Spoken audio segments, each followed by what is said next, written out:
David's Star of Bethlehem, Christine Whiting Parmenter. Scott Carson reached home in a bad humor. Nancy, slipping a telltale bit of red ribbon into her work basket, realized this as soon as he came in. It was the 21st of December, and a white Christmas was promised. Snow had been falling for hours, and in most of the houses, wreaths were already in the windows.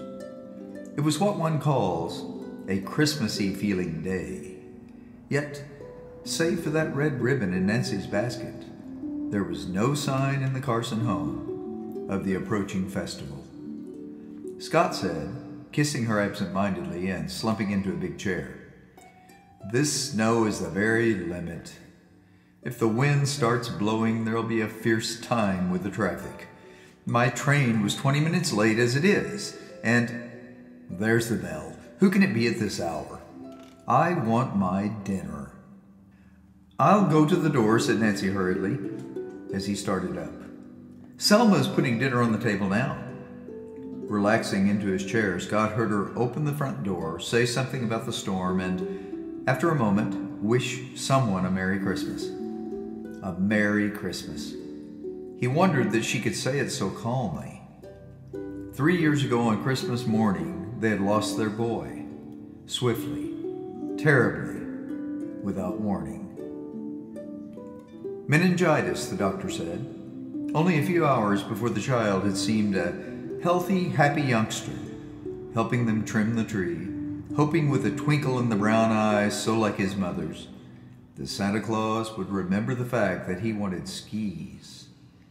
He had gone happily to bed after Nancy had read them the night before Christmas, a custom of early childhood's days that the 11-year-old lad still clung to. Later, his mother remembered with a pang that when she kissed him good night, he had said his head felt kind of funny. But she had left him lightheartedly enough and gone down to help Scott fill the stockings.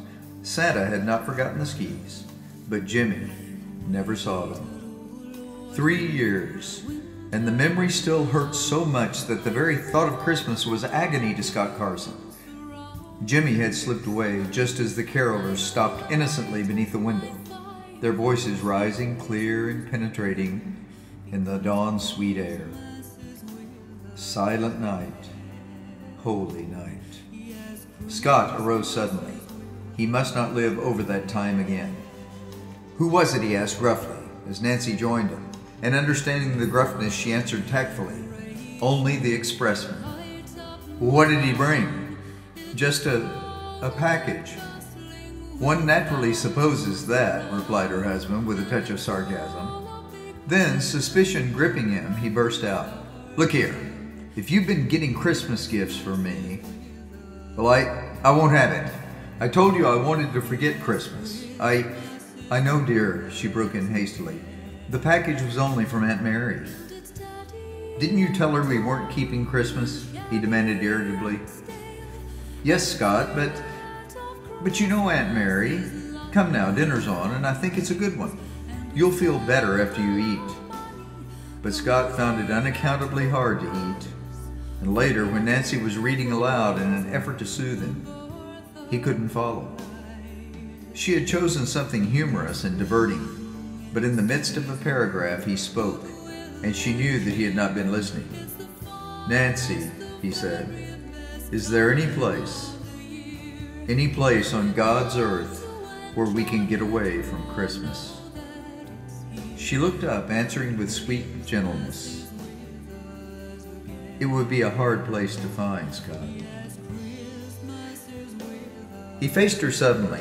"I feel as if I couldn't stand it. The trees, the carols, the merrymaking, you know. Oh, if I could only sleep this week away, but, well, I've been thinking. Would you consider for one moment going up to camp with me for a day or two? I'd go alone, but..." "Alone?" she echoed. "Up there in the wilderness at Christmas time? Do you think I would let you?" "But it would be hard for you, dear. Cold, uncomfortable. I'm a brute to ask it, and yet..." Nancy was thinking rapidly. They could not escape Christmas, of course, No change of locality could make them forget the anniversary of the day that Jimmy went away. But she was worried about Scott, and the change of scene might help him. It just might help him over the difficult hours ahead. The camp, situated on the mountain, a mile from any neighbors, would at least be isolated. There was plenty of bedding and a big fireplace. It was worth trying.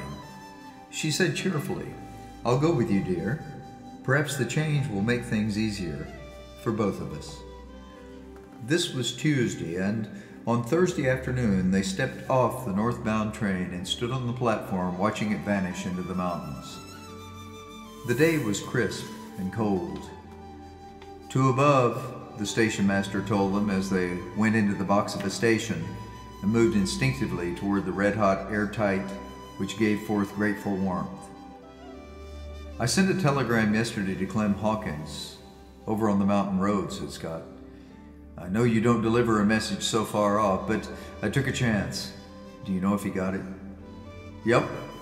Clem don't have a phone, but the boy come down for some groceries and I sent it up. If I was you, though, I'd stay to the central house. Seems as if it would be more cheerful, being Christmas time."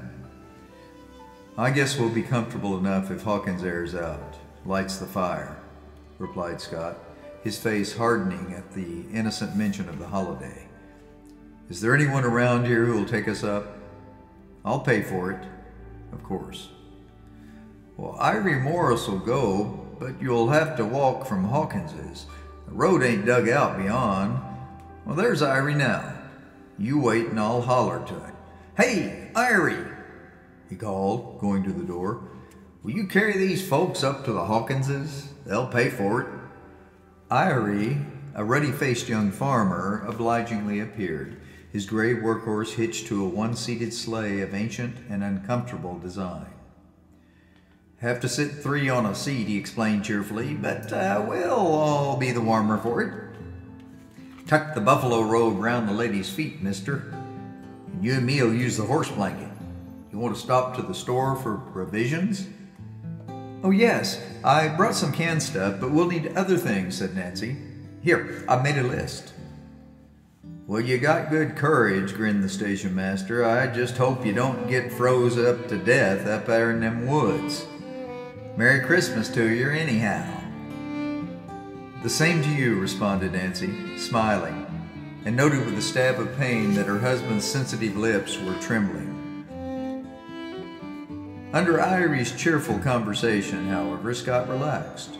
They talked of crops, the neighbors, and local politics, safe subjects all. But as they passed the district school, where a half-dozen sleighs or flivvers were parked, the man explained, "Folks decorating the school for the doings tomorrow afternoon. Christmas tree for the kids, pieces spoke and singing. We got a real-life school marm this year, believe me." They had reached the road that wound up the mountain toward the Hawkins farm, and as they plodded on, a sudden wind arose that cut their faces.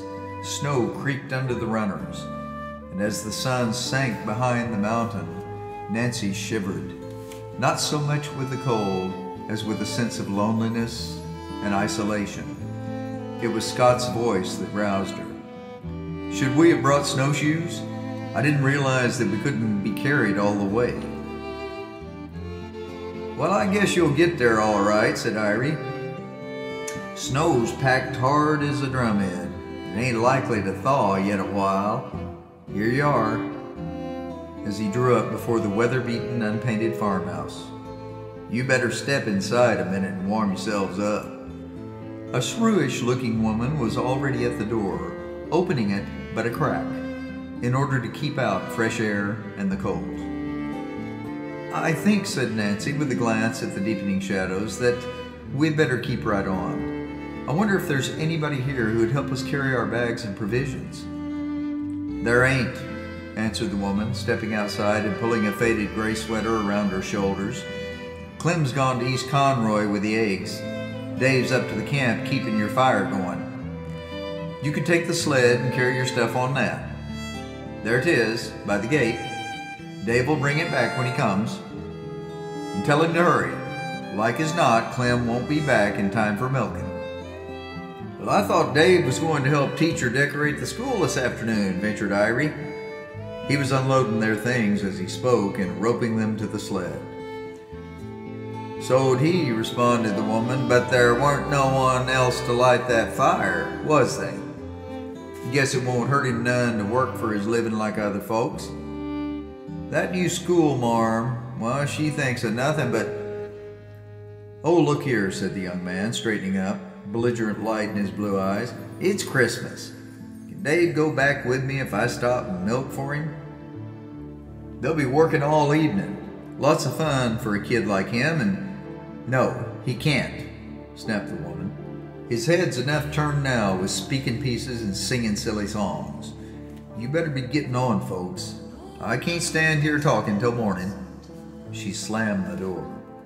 While Irie glared after her retreating figure, kicked the gate post to relieve his feelings. He then grinned sheepishly. Some grouch. Why, she didn't even ask you to come in and get warm. Well, I wouldn't loiter her if I was you. Send that kid right back or he'll get worse than a tongue lashing. Well, goodbye to you folks. Hope you have a Merry Christmas. The tramp up the mountain passed almost entirely in silence, for it took their united energy to drag the sled up that steep grade against the wind. Scott drew a breath of relief when they beheld the camp, a spiral of smoke rising from its big stone chimney like a welcome promise of warmth. Looks good, doesn't it? But it'll be dark before that boy gets home. I wonder how old... They stopped simultaneously as a clear, sweet voice sounded from within the cabin. Silent night, holy night, my God. Scott's face went suddenly dead white. He threw out a hand as if to brush something away, but Nancy caught it in hers, pulling it close against her wildly beating heart. All is calm, all is bright. The childish treble came weirdly from within, while Nancy cried, Scott, dearest, don't let go. It's only the little boy singing the carols he's learned in school. Don't you see? Come, pull yourself together. We must go in. Even as she spoke, the door swung open, and through blurred vision they beheld the figure of a boy standing on the threshold. He was a slim little boy with an old, oddly wistful face and big brown eyes under a thatch of yellow hair. You the city folks that was coming up here? Here, I'll help you carry in your things. Before either of them could protest, he was down on his knees in the snow, untying Irie's knots with skillful fingers. He would have lifted the heavy suitcase himself had not Scott, jerked back to the present by the boy's action, interfered. I'll carry that in. His voice sounded queer and shaky. You take the basket. We're late, I'm afraid. You better hurry home before it gets too dark. Your mother said... I don't mind the dark, said the boy quietly as they went within. I'll coast most of the way down anyhow. Guess you heard me singing when you come along. He smiled, a shy, embarrassed smile as he explained. It was a good chance to practice the Christmas carols. They won't let me round home. We're going to have a show at the school tomorrow, and I'm one of the three kings. You know, the three kings. We three kings of Orient are. I sing the first verse all by myself, he added with childish pride. There followed a moment of silence. Nancy was fighting a desire to put her arms around the slim, boyish figure, while Scott had turned away, unbuckling the straps of his suitcase with fumbling hands. Then Nancy said, I'm afraid we kept you from helping at the school this afternoon. I'm so sorry. The boy drew a resigned breath that struck her as strangely unchildlike. Well, you needn't have mind, ma'am. Maybe they wouldn't have let me go anyway. And I got tomorrow to think about. I've been reading one of your books. I like to read. Well, what book was it? Would you like to take it home with you for a... She glanced at Scott, still on his knees by the suitcase, and finished hurriedly. A Christmas gift? Gee, wouldn't I? His wistful eyes brightened, then clouded. Is there a place maybe where I could hide it round here? They don't like me to read much to home. And a hard look crept into his young eyes. They burned up the book the teacher gave me a while back. It was David Copperfield. I hadn't even got it finished. There came a crash as Scott, rising suddenly, upset a chair. The child jumped and then laughed at himself for being startled. Look here, Sonny, said Scott huskily. You must be getting home. Can you bring us some milk tomorrow? I'll find you a place to hide your book and tell you all about it then. Haven't you got a warmer coat than this? He lifted the shabby jacket from the settle and held it out while the boy slipped into it. Thanks, mister, he said. It's hard getting it on because it's tore inside. There's only one button, he added as Scott groped for them. They don't get much time to sew them on. I'll bring up the milk tomorrow morning. I gotta hurry now or I'll get fits. Thanks for the book, ma'am. I'd like it better than even the dancing flames in the fireplace. Standing at the window, Nancy watched him start out in the fast descending dusk. It hurt her to think of that lonely walk, but she thrust the thought aside and turned to Scott, who had lighted a fire on the hearth and seemed absorbed in the dancing flames. That's good, she said cheerfully. I'll get things started for supper and then make the bed. I'm weary enough to turn in early. You might bring me that canned stuff in your suitcase, Scott. Hot soup ought to taste really good tonight. She took an apron from her bag and moved toward the tiny kitchen. Dave evidently knew how to build a fire. The stove lids were almost red and the kettle was singing. Nancy went about her preparations deftly, tired though she was from the unaccustomed tramp, while Scott opened a can of soup, toasted some bread, and carried their meal on a tray to the settles before the hearth fire. It was all very cozy and Christmassy, thought Nancy, with the wind blustering outside and the flames leaping up the chimney. But she was strangely quiet. The thought of that lonely little figure trudging off in the gray dusk persisted, despite her efforts to forget.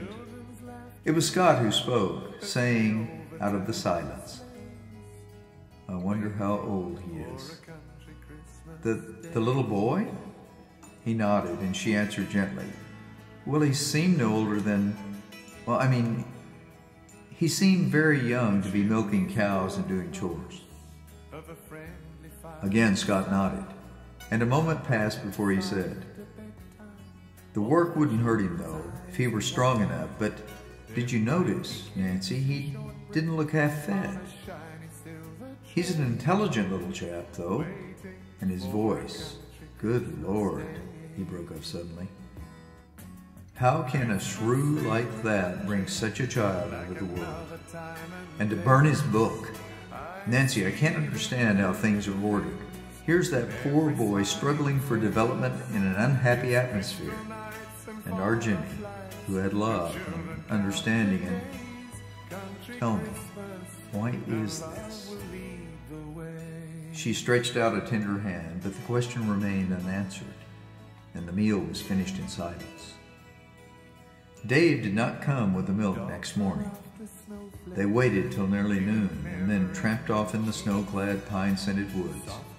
It was a glorious day, with diamonds sparkling on every fir tree, and they came back refreshed and ravenous for a delayed meal.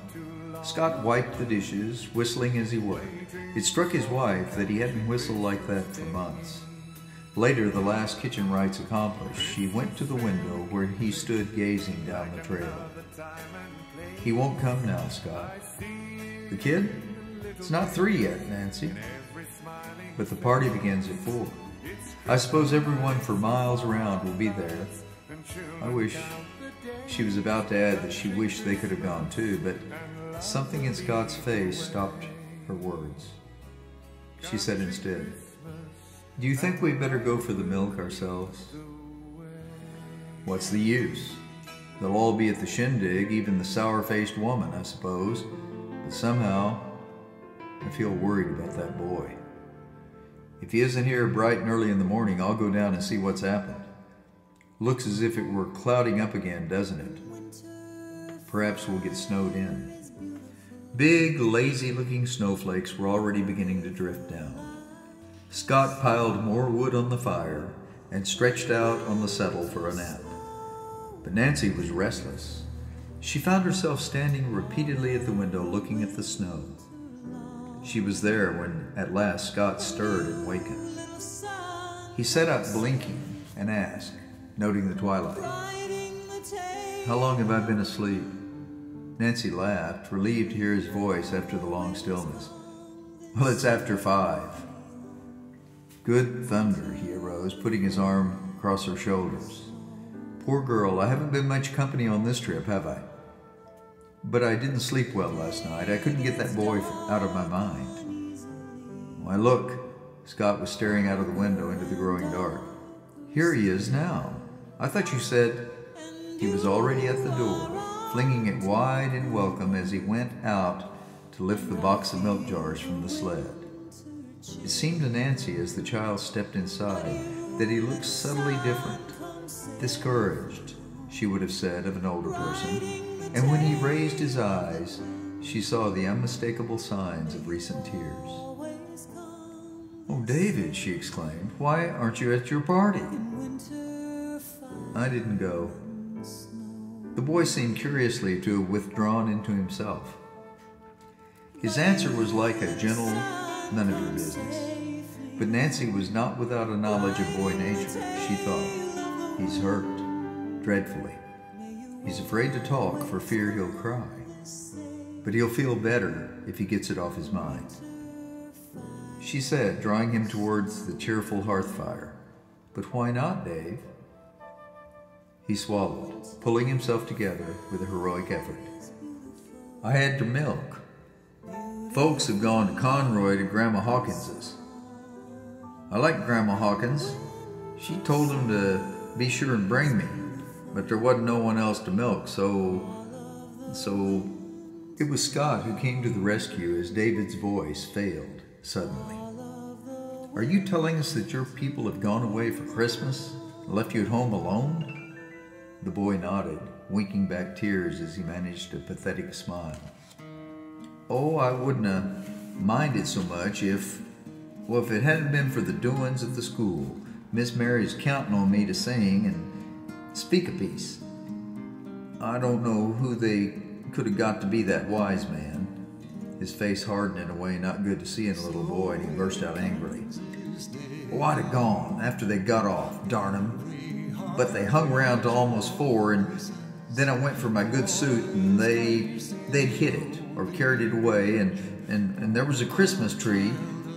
His voice faltered again, while Nancy found herself speechless before what she recognized as a devastating disappointment. She glanced at Scott, was frightened at the consuming anger in his face, but he came forward calmly, laying a steady hand on the boy's shoulder. He said, and knowing what the words cost him, Nancy's heart went out to her husband in adoring gratitude. "Buck up, little scout. We'll have a Christmas tree, and we'll have a party too, you and Mother and I. Darned if we don't. You can speak your piece and sing your carols for us. And Mother will read us the..." For an appreciable moment, Scott's voice faltered, but he went on gamely. "The night before Christmas. Did you ever hear it? And I know some stunts that'll make your eyes shine.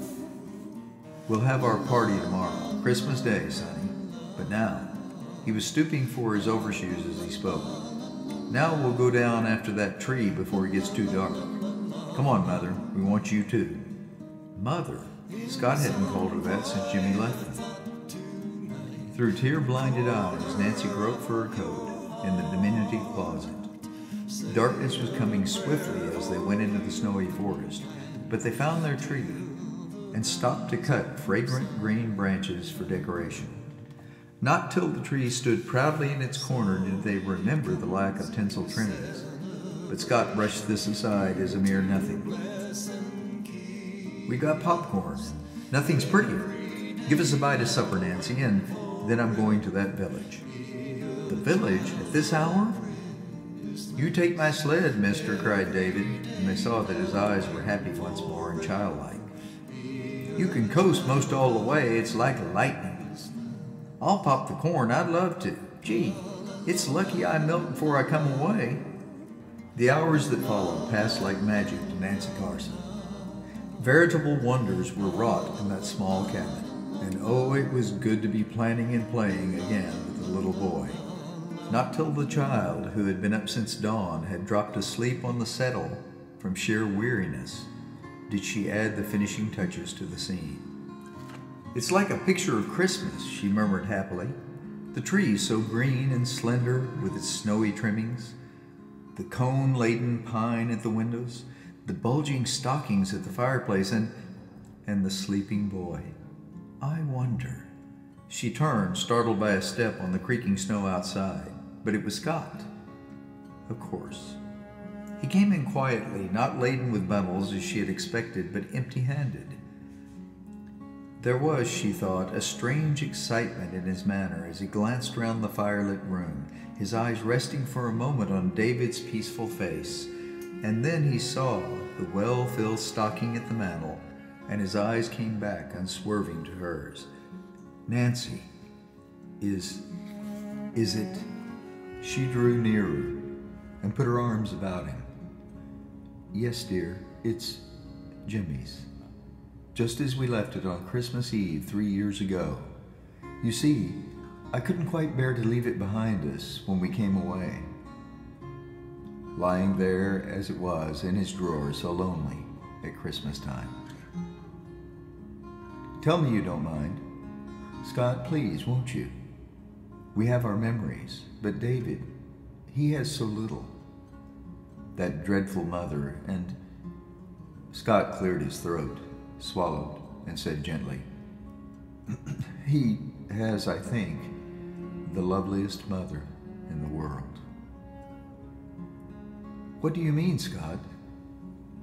He drew her down onto the settle that faced the sleeping boy and answered, "Listen, Nancy, I went to the schoolhouse. I thought perhaps they'd give me something to trim the tree.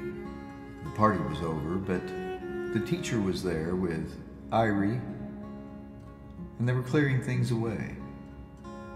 I told them about David, why he hadn't shown up, and I asked some questions, Nancy. What do you think? The Hawkins woman isn't the child's mother. I knew it. Nobody around here ever saw her. She died when David was a baby. And his father, half crazed, the natives thought, half crazed with grief, brought the child here, and he lived like a hermit on a mountain. He died when David was about 6, and as no one claimed the youngster, and there was no orphan asylum within miles, he was sent to the poor farm, and he stayed there until last year, when Clem Hawkins wanted a boy to help do chores, and Dave was the cheapest thing in sight. I guess you wonder where I've been all this time. Well, I've been interviewing the overseer of the poor, destroying red tape by the yard, resorting to bribery and corruption. But, hello, old man, did you just wake up? David roused suddenly, rubbed his eyes. Then, spying the stocking, he wakened thoroughly and asked, "Say, is it Christmas?" Scott laughed and glanced at his watch. "Well, it will be in 12 minutes. Come here, sonny." He drew the boy onto his knee and went on quietly. "The stores were just closed, David, when I reached the village. I couldn't buy you a Christmas gift, you see, but I thought if we gave you a real mother and a father." "Oh, Scott!" It was a cry of rapture from Nancy. She had, of course, suspected the ending to his story, but not until that moment had she let herself really believe it. Then, seeing the child's bewilderment, she explained, He means, dear, that you are our boy now, for always. David looked up, his big brown eyes large with wonder. And I needn't go back to the Hawkins? Not ever? Not ever, Scott promised, while his throat tightened at the relief in the boy's voice. And I'll have folks the same as the other kids? You've guessed right. The new father spoke lightly in an effort to conceal his feeling. That is, if you think we'll do, he added, smiling. Oh, you'll... Suddenly inarticulate, David turned, throwing his thin arms around Scott's neck in a strangling, boy-like hug. Then, a bit ashamed because such things were new to him, he slipped away, standing with his back to them at the window, trying, they saw, with understanding hearts, to visualize this unbelievable thing that had come, a miracle that had come into his Star of Life. When after a silence they joined him, the candle on the table flared up for a protesting moment and then went out. Only starlight and firelight lit the cabin now, and Nancy, peering into the night, said gently, "How beautifully it is cleared. I think I never saw the stars so bright." Christmas stars, Scott reminded her, and knowing the memory that brought the roughness to his voice, she caught and clasped his hand. It was David who spoke next. He was leaning close to the window, his elbows resting on the sill, his face cupped in his two hands. He seemed to have forgotten them as he said, dreamily, "It's Christmas. Silent night, holy night." Like the song. I wonder. He looked up trustfully into the faces above him. I wonder if maybe one of them stars isn't the Star of Bethlehem. With every new day dawning comes a promise. With every new day comes a brand new song. As golden rays on diamond dewdrops dancing show our hungry souls where we belong. Somewhere in a dream from long ago, a melody appears that we all know. Jesus loves the little children. He loves the little children. He loves the children, one and all. Somewhere in the shadows of the future, I can see a bright and holy light. And I believe the love of God is shining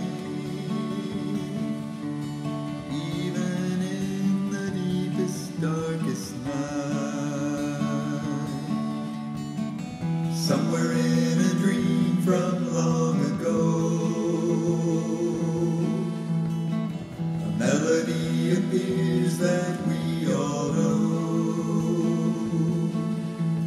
Jesus loves the little children. He loves the little children. He loves the children, one and all.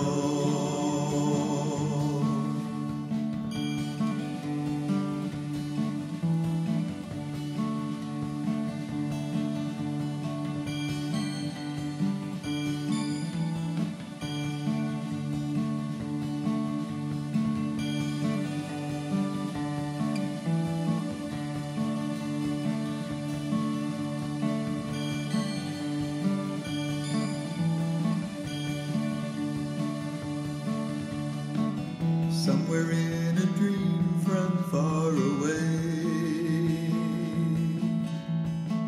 I hear a song that brings a brand new day. pounding of your heartbeat. The voice of God descended from above,